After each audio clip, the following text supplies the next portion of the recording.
What's up out there in YouTube land? This is the fourth installment in the riding series for Wrench and Riding TV. This video is a little shorter. You're going to see I take a break here and break out my other camera and kind of look around the landscape a bit. And that's going to probably be, pretty regular thing in my videos. I started getting into a little bit of a rant on the last one. I'm probably just going to do a rant for this whole video.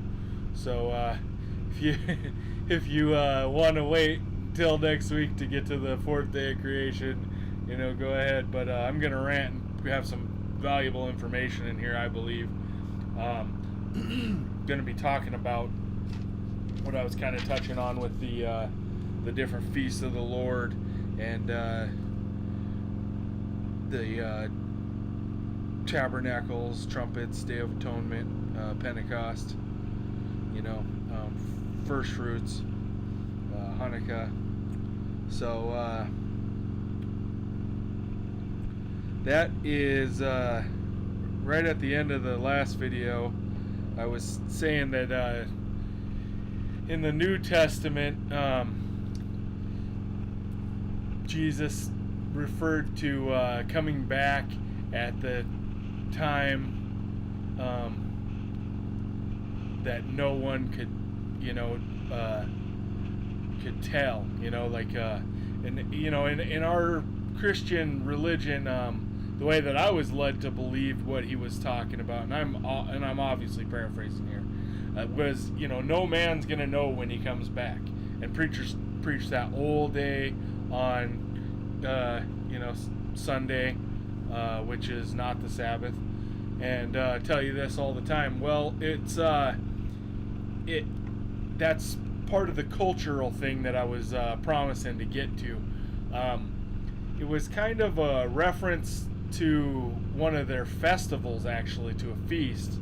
And this came right from Mike Rood, his teaching. His Rude Awakening. It's amazing. It's an amazing tool. I recommend checking it out big time. The thing is, you have to be ready to come to God like a child to get this stuff.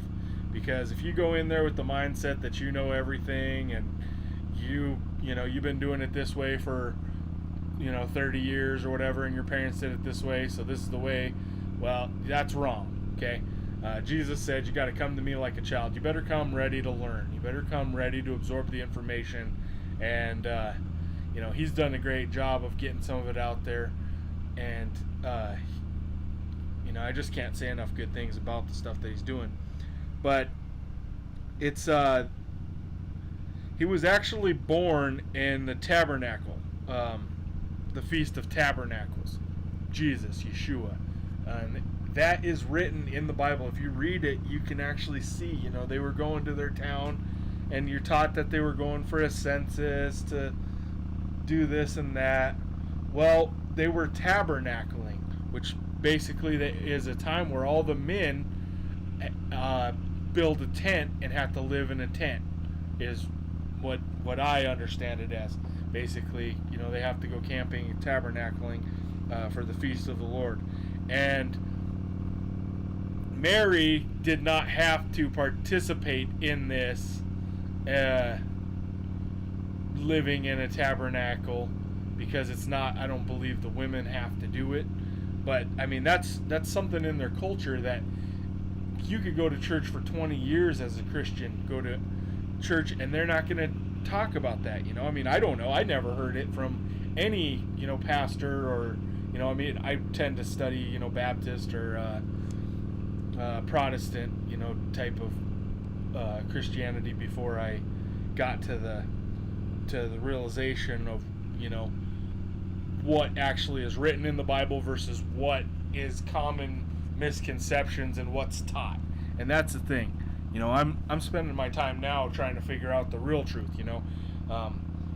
Reading Bibles cover to cover and getting into the details. You get into the genealogy, and it's boring to read, but it's actually important for certain things as well, because it tells its story. when God makes a covenant with someone that, that Yeshua was going to be a descendant of David. It doesn't really even talk about it in the Christian Bible as much. If you go back and read it out of the Torah, Mike Rood talked about, he couldn't, the Jews were offering like a $10,000 reward over there because to find this in the Christian Bible, because they knew that it had been omitted, and so they wouldn't have to pay you the money, and you can't save them, so you just leave them alone. Because I guess a bunch of Christians like to go over there and try to save all the Jews. But yeah, I mean, it's insane to think that the religion that we are taught every Sunday at school is so far from what Jesus, wanted us to do and what he taught us to do. If you want to follow Jesus, then you need to get in the Bible and read it and just quit taking everybody's word for everything, because there's a lot of stuff in there that is the real truth, and you're not going to get it from going to Sunday school. So that's kind of my rant for today. But yeah, Tabernacle, Jesus was born. Was it the Tishri 19 or 15 was when they did the the search back and track the moon in the back in time or whatever, and did some big science experiment or whatever you want to call it, to study where the moon was at certain times throughout history. I guess they have that ability now. But I don't know exactly where I left off before, but I know I said Pentecost was the harvest, and the Feast of Trumpets is it's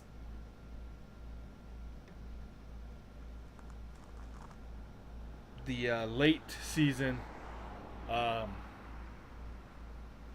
like the late the gleans, what farmers would call it, but late bloom, like the end of the harvest, and my understanding of that is actually that poor people were allowed to go out into the fields. They were not supposed to cut the corners of their fields and leave that out for poor people to be able to go in there and eat.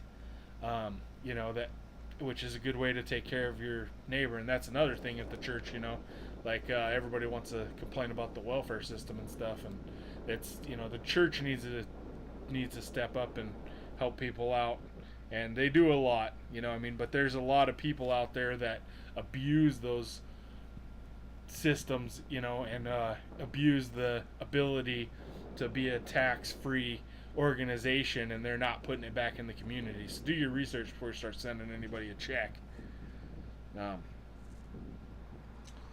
So then the Feast of Atonement. So these are the fall feasts: the Trumpets, the Atonement, Tabernacles, and Hanukkah is even the Hebrew, or Jewish tradition of Hanukkah. They celebrate 8 days.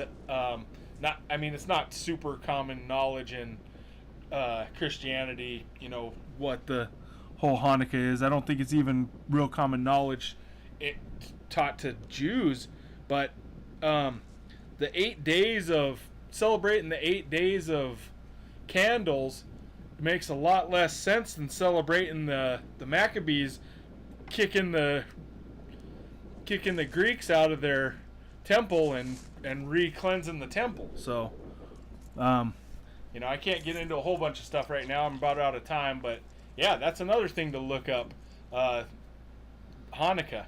So thanks for tuning in. Have a blessed day.